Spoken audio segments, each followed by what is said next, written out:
eu queria compartilhar uma palavra com você, também no livro de Neemias.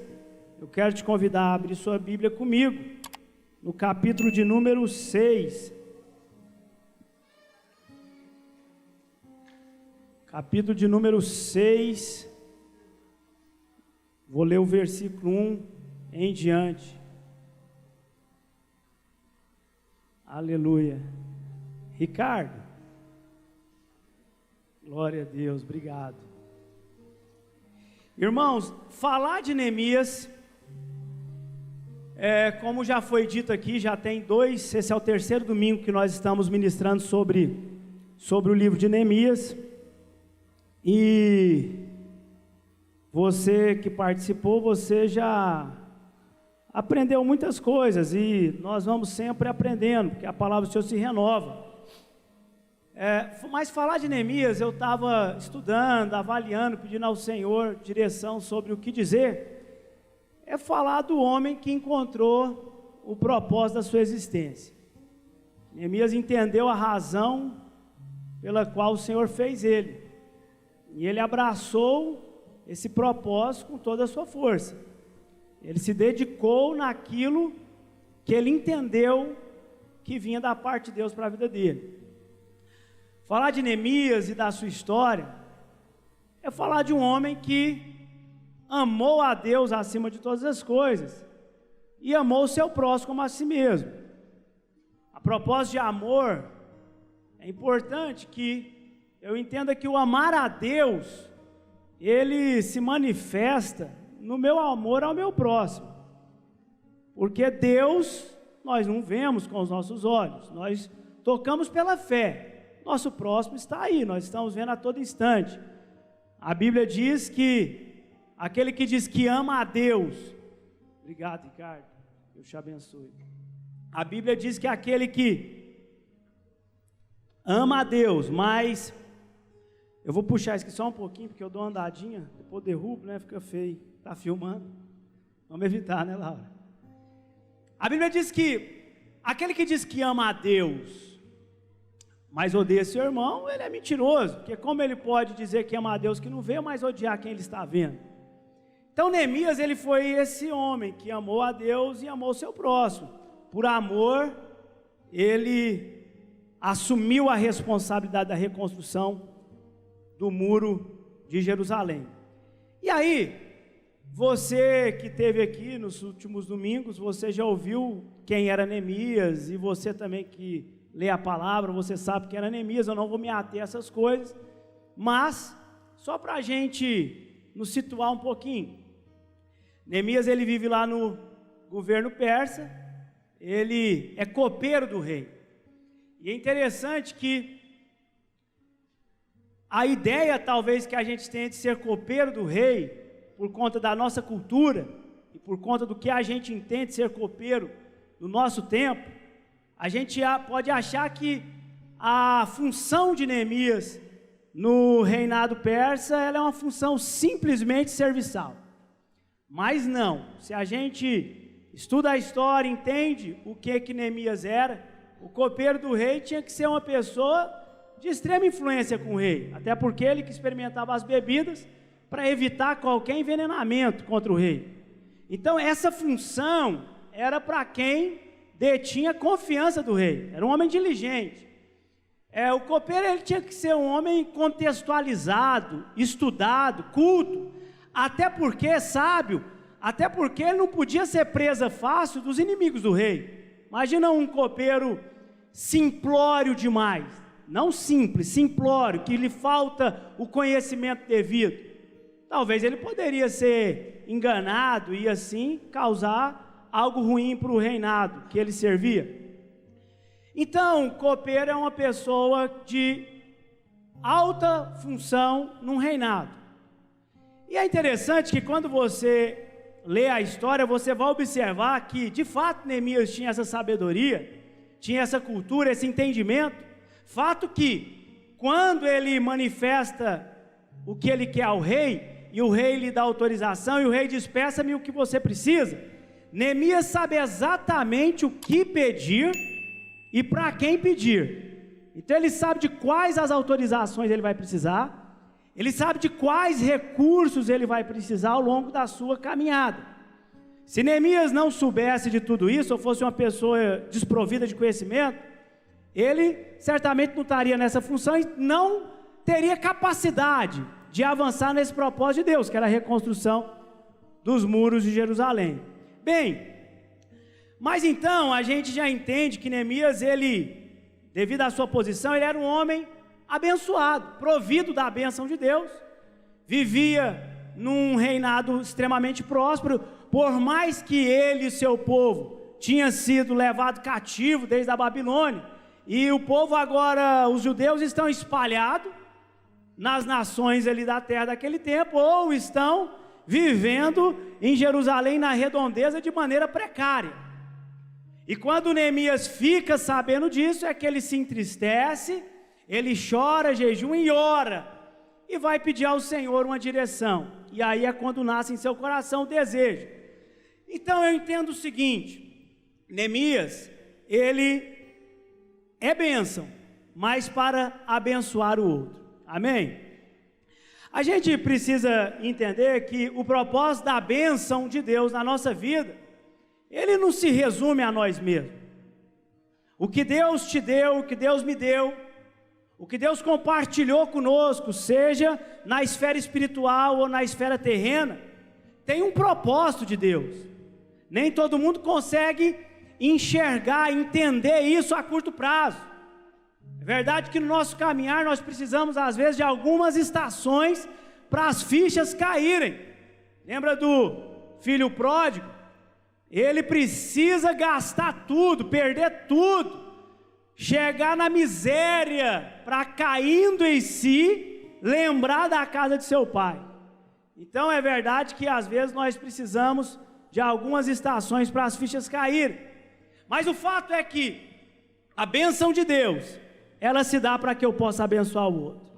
Abraão, em ti serão benditas todas as famílias da terra.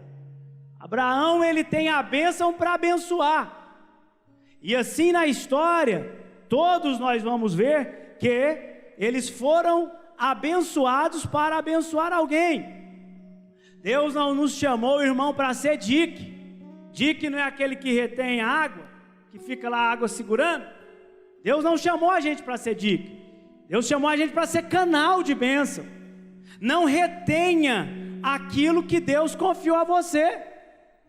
Nós temos em nós umas crenças um pouco distorcidas devido à maneira que nós crescemos, aquilo que foi lançado em nós. Mas por vezes tem aqueles pensamentos sombrios que aparecem na nossa mente. Será que vai continuar dando certo? Será que eu vou permanecer acertando? Será que a provisão vai continuar na nossa vida?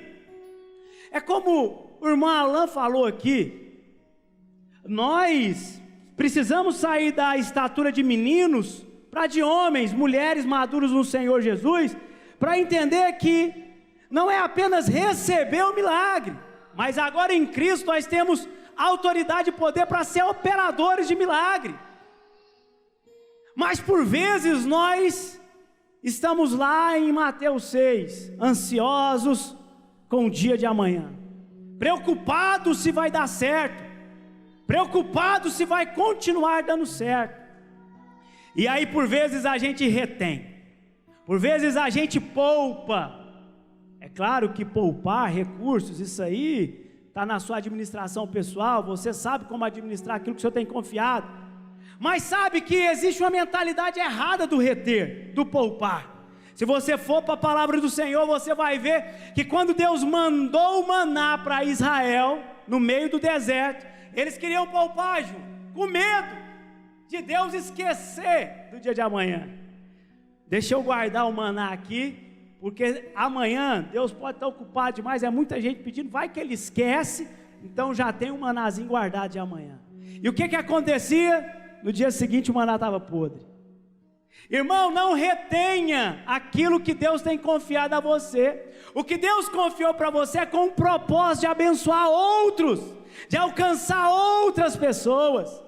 Não retenha, porque quando eu retenho, a matemática, é diferente da que você acha que eu vou poupar isso aqui, porque amanhã eu vou continuar tendo. Não, a matemática é diferente. Isso infla, isso infecciona, isso prejudica. A palavra do Senhor diz que quem crê em Jesus, do seu interior fluirá um rio de água viva. O rio de Jesus, o rio de Deus, ele não seca. O rio do Senhor não tem estação de seca.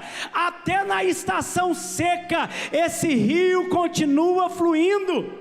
Até na estação seca, Júnior, eu continuo florescendo, sendo bênção para abençoar a outros.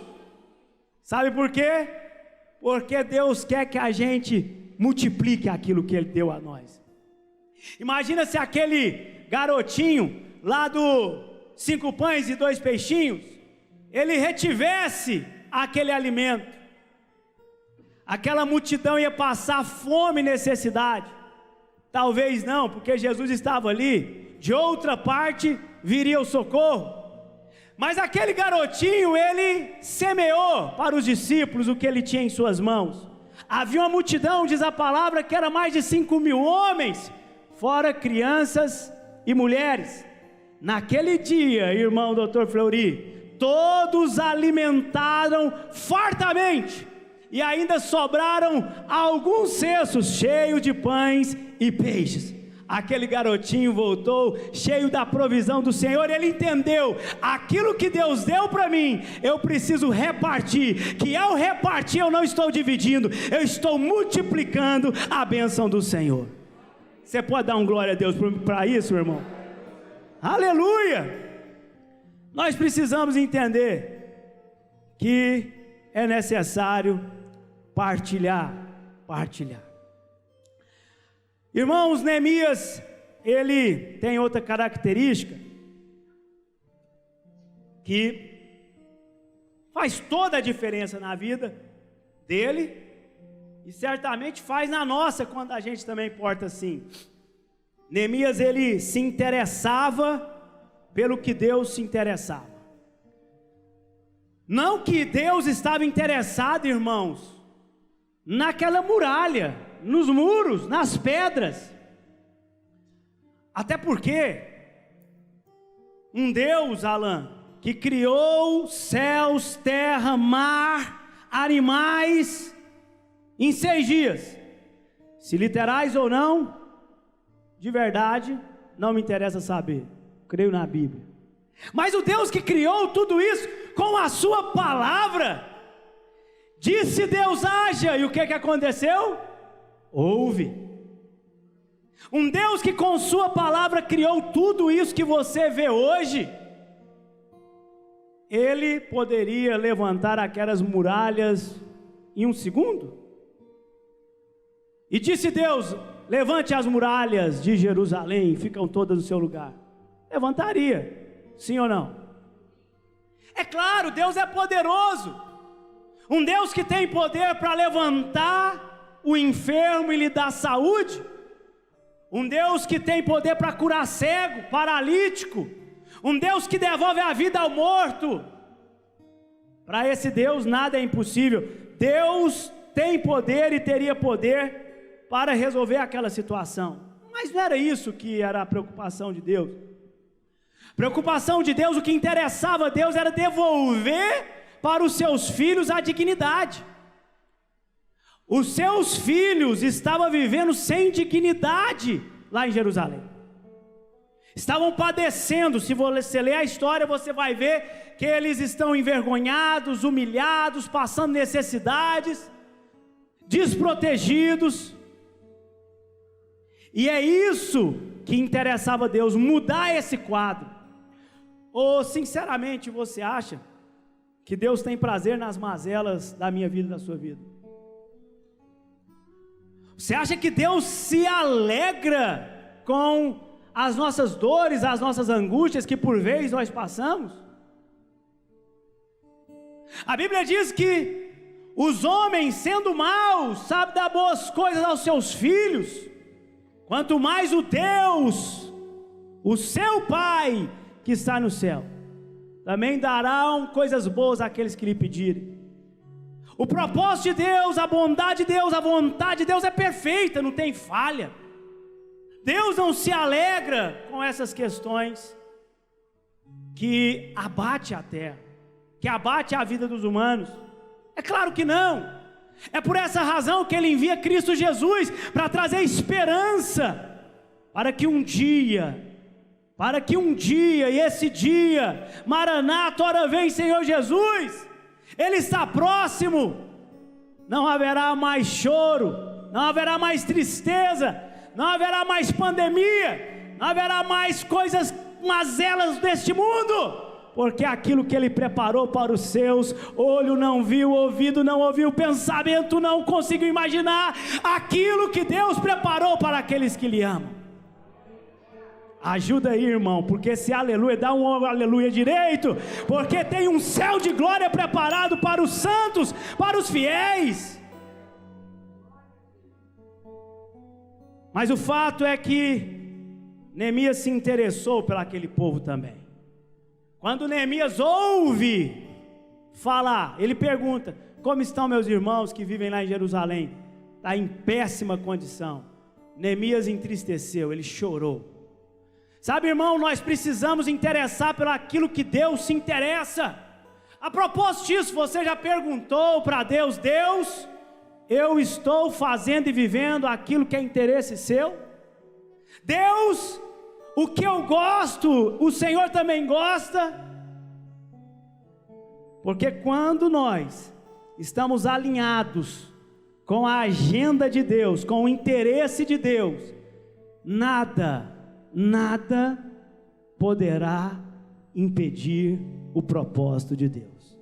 Não vai ser Sambalate nem Tobias, não vai ser as pandemias deste tempo, não vão ser aquilo que não vem de Deus. Se nós estivermos alinhados com a agenda de Deus, o propósito dele na nossa vida e através de nós vai se cumprir, porque assim como Jó declarou: bem sei que tudo tu podes e nenhum dos teus planos poderão ser frustrados. Glória a Deus. Você está encaixado na agenda de Deus? Então glorifique e descanse, meu irmão, porque nada há de frustrar os planos de Deus na sua vida. Aí Neemias, ele, para executar a obra, ele precisou ter coragem. Coragem, ela é fundamental para quem está construindo, para quem está reconstruindo, para quem está começando, para quem está recomeçando. Precisamos ter coragem. Sem coragem, nós não temos condições de levantar e sair cedo. Se nós deixarmos as ansiedades da vida tomar nossa mente e tirar de nós a coragem, no lugar da coragem entra o quê? Medo, o pânico, e isso é capaz de deter, me paralisar. A coragem é algo que Neemias teve. Neemias, para tomar a decisão de sair do palácio do rei, posição que ele tinha, e cuidar de uma província pequena, rural, que era o caso de Jerusalém ali naquele tempo, ele teve que ter coragem. Coragem para abrir mão dos privilégios que ele tinha enquanto copeiro do rei, coragem para abrir mão das conquistas que talvez ele já tivesse alcançado ali no reinado persa. Ele precisa ter coragem para enfrentar Sambalate, Tobias, oposições, críticas, desaforo, afrontas. Ele precisou ter coragem. É necessário ter coragem para sair da zona de conforto, romper com aquilo que tem me prejudicado. É preciso coragem. Na vida financeira é preciso coragem às vezes para mudar a rota. Na vida espiritual às vezes é preciso coragem para nos aproximar de Deus e confessar pecados. Por vezes procurar o meu pastor e falar: pastor, me ajude. É preciso de coragem. Davi, ele precisou de coragem para confessar o seu pecado. Davi passou mais de um ano talvez vivendo uma vida de pecado.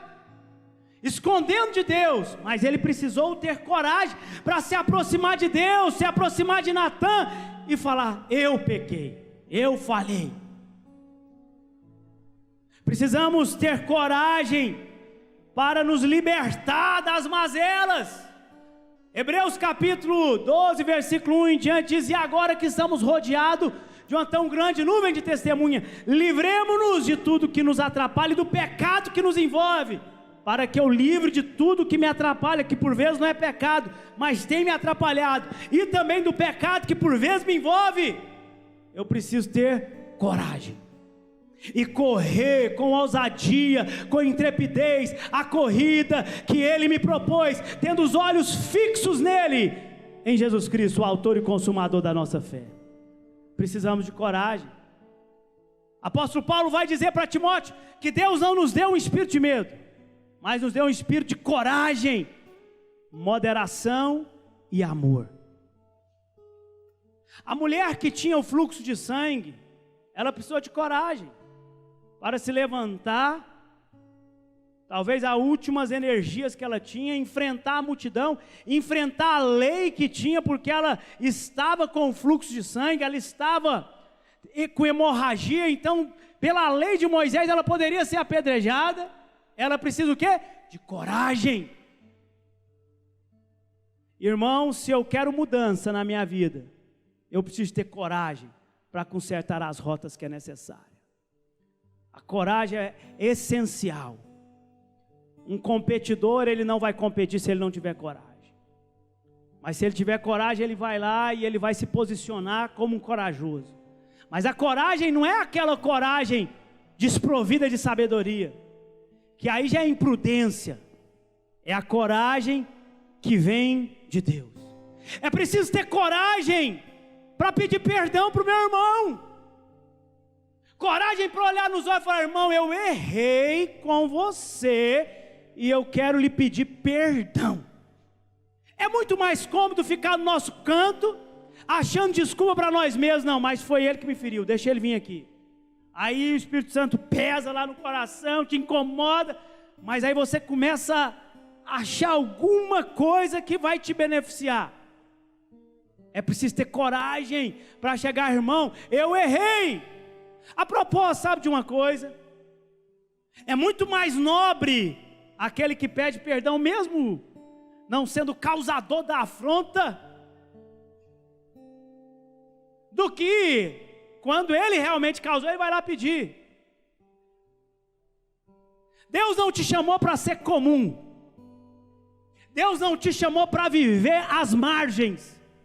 Deus te chamou para as águas profundas. Deus te chamou para ser excelente. Deus te chamou para parecer com Cristo. Seja nobre. Cristo não precisava descer nessa terra, irmão. Eu falo isso toda vez. Se fosse eu, faria tudo de novo, ainda punha um chip em todo mundo para me curvar perante mim. Mas eu sou homem, falho igual você. Não aponta o dedinho para mim não, que todo mundo tem as suas falhas. Mas sabe de uma coisa, irmão? Ele desceu. Isso é nobreza, isso é excelência, isso é amor. Agora, filho, vai lá e faça o mesmo. Precisamos ter coragem. Precisamos ter coragem para liberar o perdão, sem ficar falando: mas você me machucou. Não, irmão. Precisamos ter coragem para falar: está perdoado, irmão. Vai na paz do Senhor. Eu quero ver em paz com você. O Senhor requer de nós coragem. Amém? Glória a Deus por isso. Neemias, ele teve disciplina. É fundamental para alcançarmos as nossas vitórias, sermos disciplinados como foi Neemias. Eu penso que talvez um dos conceitos de disciplina é obedecer às regras e repeti-las continuamente. Coisa simples, irmão. Tem pessoas que admiram aqueles homens e mulheres cheios de intimidade com Deus, e que por vezes não é o né? É o caráter, é a vida, é lá fora, é o testemunho. Você já ouviu um pastor pregando, um americano, falando assim: olha, quem tem que dar o bom testemunho da sua vida é quem está com você lá na sua casa. Sua mulher, seu esposo, seus filhos. É lá no íntimo, irmão. Onde não tem máscara. É lá. Mas, para mim ter uma vida com Deus, eu preciso ter disciplina.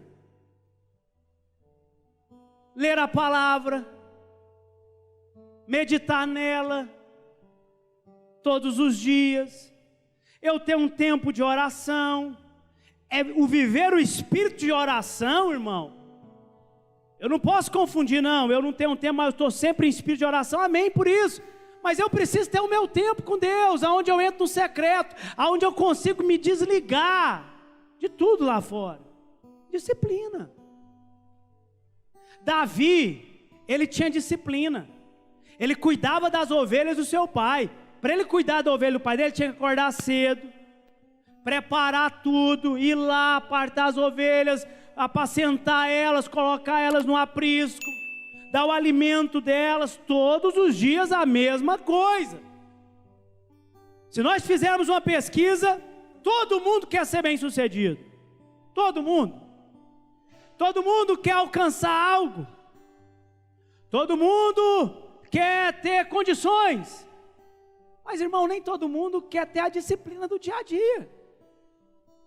Nem todo mundo quer fazer a mesma coisa todos os dias, do mesmo jeitinho, para um dia ser perfeito naquilo. Disciplina é fundamental para alcançarmos aquilo que o Senhor tem para nós. Esther, quando ela entra lá na competição, né, de quem seria a nova rainha lá da Pérsia, ela teve disciplina para seguir tudo que o eunuco que cuidava dela pediu para ela fazer. A Bíblia diz lá em Esther 2, 12, 13, antes de qualquer daquelas moças apresentar-se ao rei Xerxes, devia completar 12 meses de tratamento de beleza prescrito para as mulheres. 6 meses com óleo de mirra, 6 meses com perfumes e cosméticos. Quando ia apresentar-se ao rei, a moça recebia tudo o que quisesse levar consigo do harém, para o palácio do rei. Quando chegou a vez de Esther, filha de Abiai, tio de Mardoqueu, que a tinha adotado como filha, ela não pediu nada além daquilo que a Agai oficial lhe sugeriu. Esther causava boa impressão a todos que havia, mas ela teve que cumprir o ritual, disciplina. Disciplina, irmão. Quer alcançar algo na vida, tem que ter disciplina.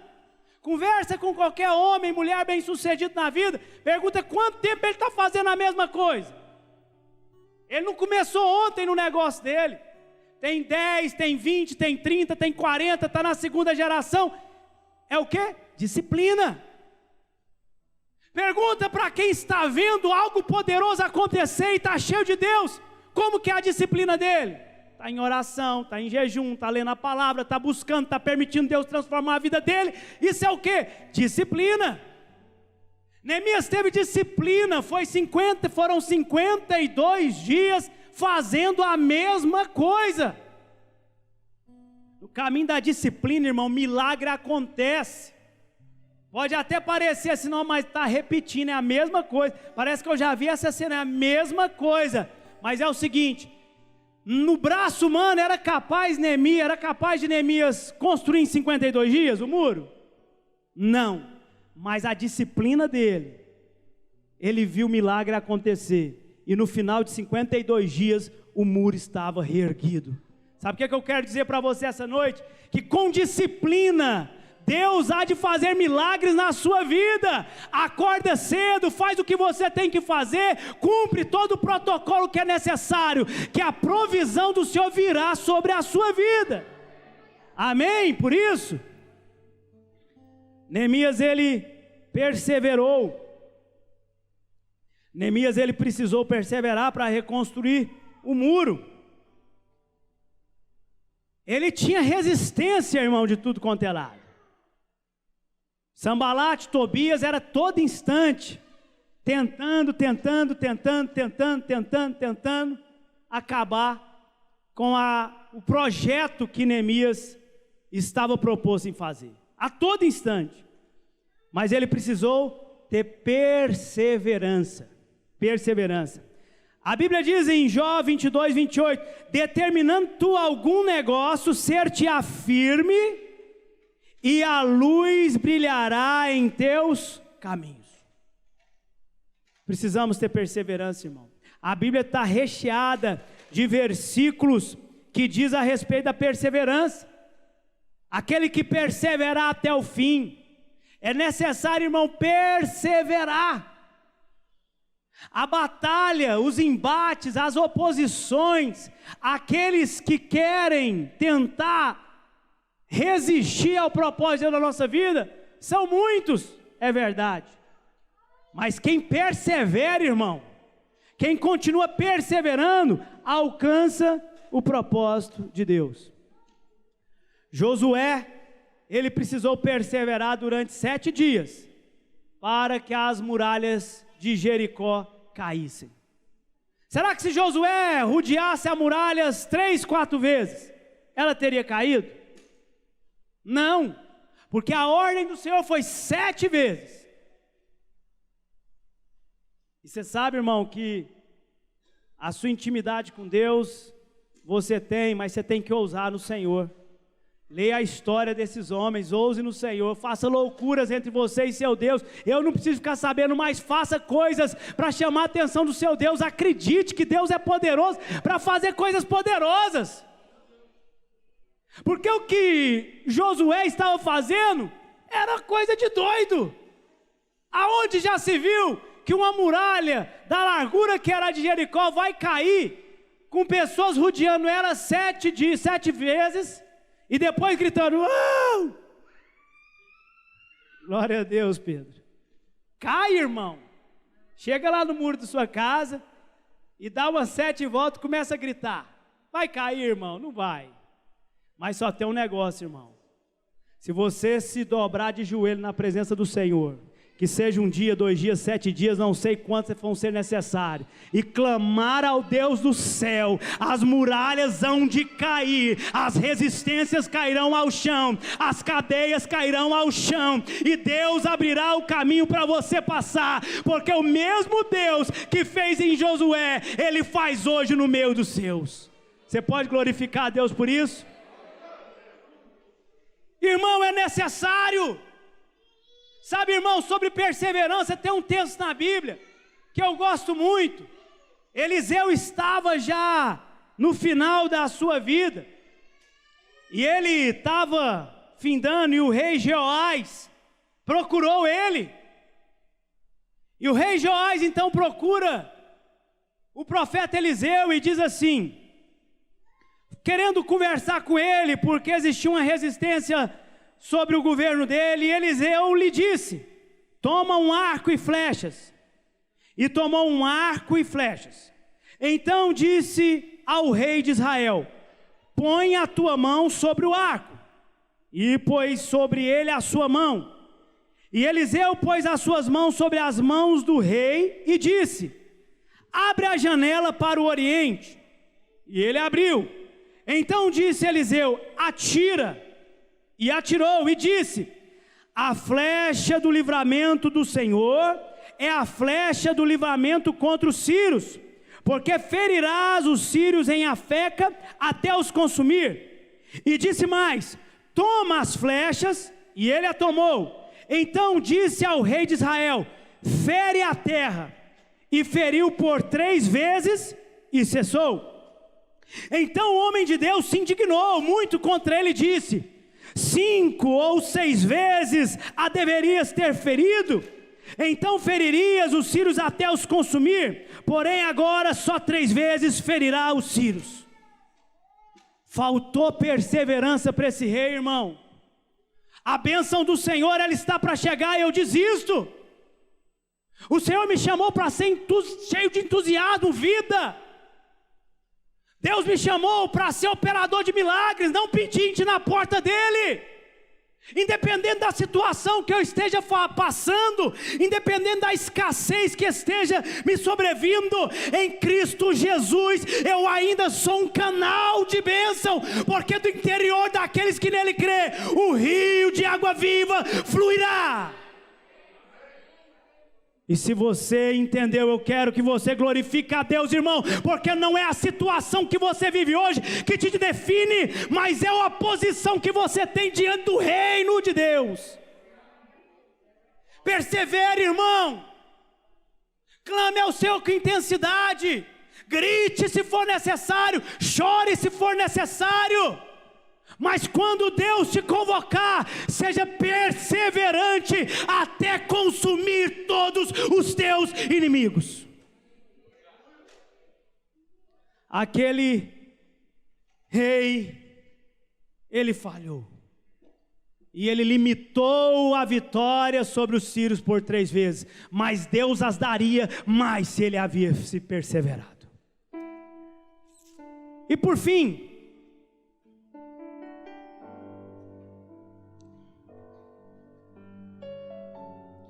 Neemias, ele tinha foco, ele tinha o objetivo bem traçado na vida dele. Quem tem foco, não gasta energia no lugar errado, e muito menos com as pessoas erradas. Quem tem foco, ele sabe quem ele é, e quem sabe quem é, quem tem a identidade forte, ele sabe qual é o foco que ele precisa alcançar. No capítulo 6 de Neemias, diz assim, eu quero ler ele aqui, eu devia ter lido no começo, mas eu vou ler até o 4. Quando Sambalate, Tobias, Gésem, o árabe, e o restante de nossos inimigos souberam que eu havia reconstruído o muro e que não havia ficado nenhuma brecha, embora até então eu ainda não tivesse colocado as portas nos seus lugares, Sambalate e Gésem mandaram-me a seguinte mensagem: venha, vamos nos encontrar num dos povoados da planície de Onom. Eles contudo estavam tramando fazer-me mal, por isso enviei-lhes mensageiros com essa resposta: estou executando um grande projeto e não posso descer.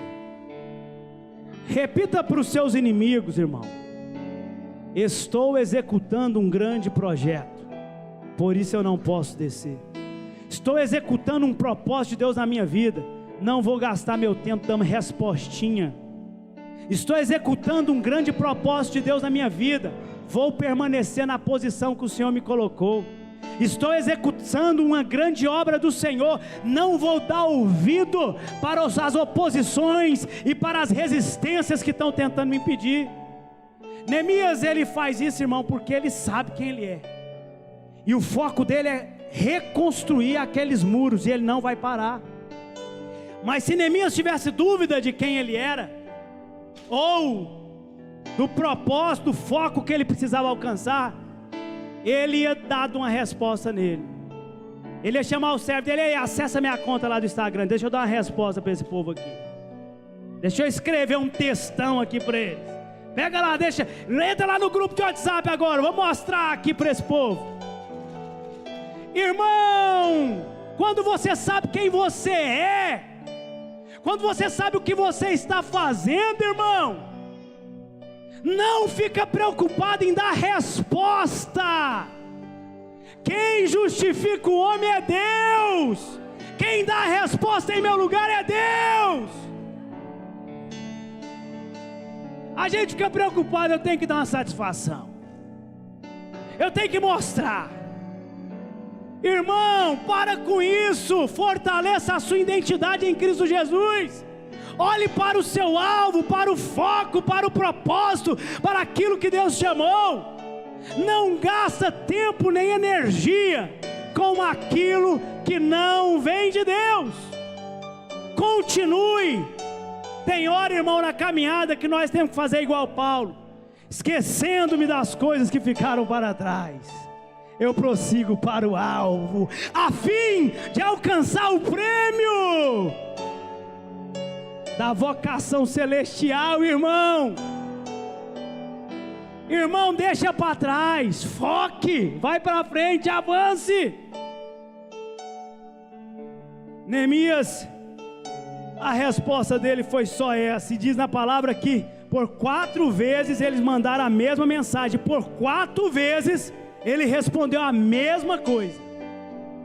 Aí por fim, eles mandaram um mensageiro com uma carta aberta, falando assim: olha, Neemias, nós estamos sabendo que você quer fazer uma revolta e que você quer afrontar o rei, nós estamos indo lá para o rei agora contar isso. Irmão, Neemias só falou assim: isso é tudo invenção da cabeça de vocês, eu vou continuar na posição que eu estou, reconstruindo os muros. Mas se ele tivesse dúvida, irmão, ele ia ficar curioso. O que é que você vai falar para o rei? Não, não é assim não. Irmão, confia no seu Deus, confia no que Deus chamou para fazer, espera-te nele, irmão, confia nisso, e continue a reconstruir o muro que é necessário na sua vida, na sua história. Faça o propósito, faça o projeto que Deus colocou para fazer, não pare, continue a avançar. Um dia parado é um dia perdido, irmão. Não gasta tempo e energia, você vai perder a sua produtividade, irmão. Continue a caminhar, porque aquele que te chamou, ele é fiel.